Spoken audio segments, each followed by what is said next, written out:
Olá, eu sou o professor José Júlio Lima, da Faculdade de Arquitetura e Urbanismo da Universidade Federal do Pará. Hoje eu vou falar sobre a elaboração e análise de projetos de regularização fundiária e estudos complementares. Segundo a legislação 13465 em vigor, a elaboração do projeto de regularização fundiária é composto por uma série de peças técnicas que devem ser elaboradas numa sequência, começando pelo levantamento planialtimétrico, depois a identificação em cartografia do perímetro urbano informal, no caso da REURB social, com matrículas e transcrições, o estudo preliminar de desconformidades e da situação jurídica, urbanística e ambiental, o projeto urbanístico, os memoriais descritivos necessários e os estudos específicos, com soluções para questões ambientais, urbanísticas e de reassentamento, quando forem o caso, estudo técnico para a situação de risco, quando houver, e o cronograma físico de serviços e implantação de infraestrutura essencial. O levantamento planialtimétrico, mostrado aqui como exemplo para o município de Ipixuna do Pará, deve conter todas as informações topográficas, como observado pela NBR 13133, e que no mapa irão ser demonstrados. É exigido também a cartografia do perímetro urbano informal, com a identificação das matrículas e transcrições. Isso daqui nós mostramos o mesmo caso em Ipixuna do Pará. Na sequência, há o estudo preliminar das desconformidades e da situação jurídica, urbanística e ambiental, que, para ilustrar, observamos aqui uma imagem de Ipixuna do Pará, de uma gleba a ser regularizada. Enquanto situação jurídica relacionada a possíveis desconformidades, há de se perguntar a origem das posses, se há títulos, se a terra é pública. Quanto à situação urbanística, deve ser observado se está presente em zonas especiais de interesse social, conforme o plano diretor em vigor, se é um aglomerado subnormal a partir das informações do IBGE, quais as condições de acessibilidade em relação ao sistema viário, a calçadas e demais necessidades para o deslocamento das pessoas e a presença da infraestrutura, além da situação ambiental. Há imóveis em área de preservação permanente, estão sujeitos a algum risco geotécnico. Já o projeto urbanístico, ele deve conter na cartografia as áreas ocupadas, o sistema viário e as unidades imobiliárias existentes ou projetadas, como observamos aqui também no exemplo de Ipixuna, as unidades imobiliárias com as suas características, as suas áreas, as confrontações, a localização, o nome de logrador e o número cadastral, conforme observado aqui também,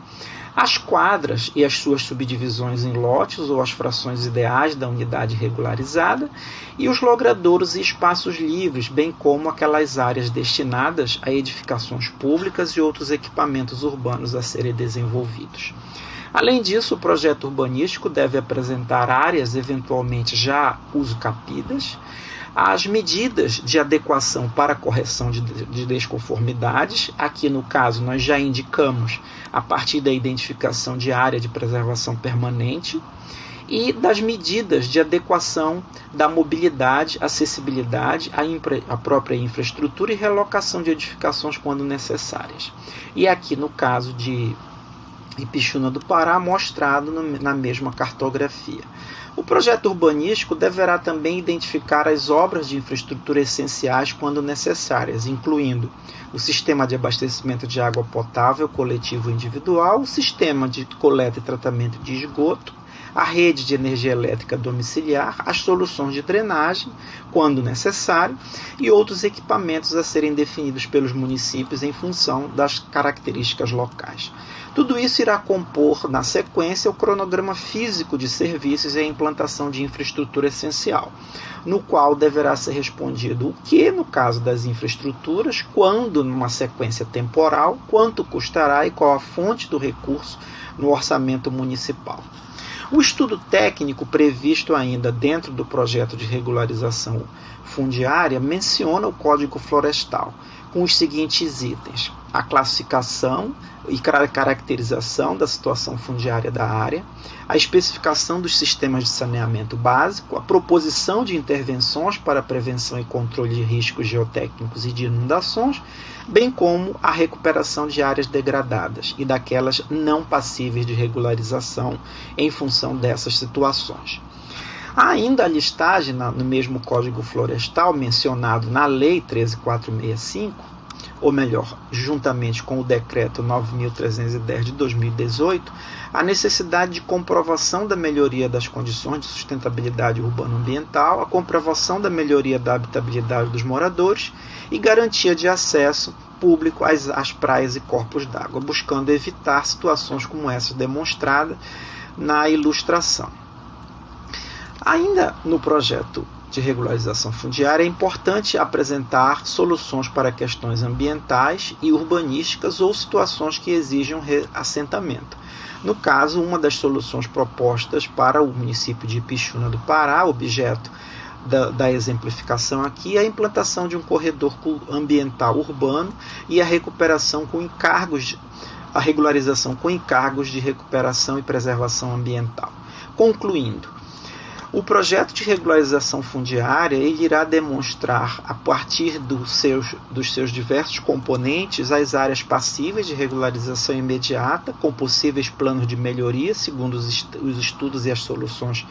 demonstradas, o planos ou projeto de intervenções, dependendo do estágio de consolidação, e no caso daquelas áreas com restrições, que vão depender de estudos técnicos, que podem trazer também uma matriz de gestão de risco, quando for o caso, e o projeto social para remanejamento. Muito obrigado.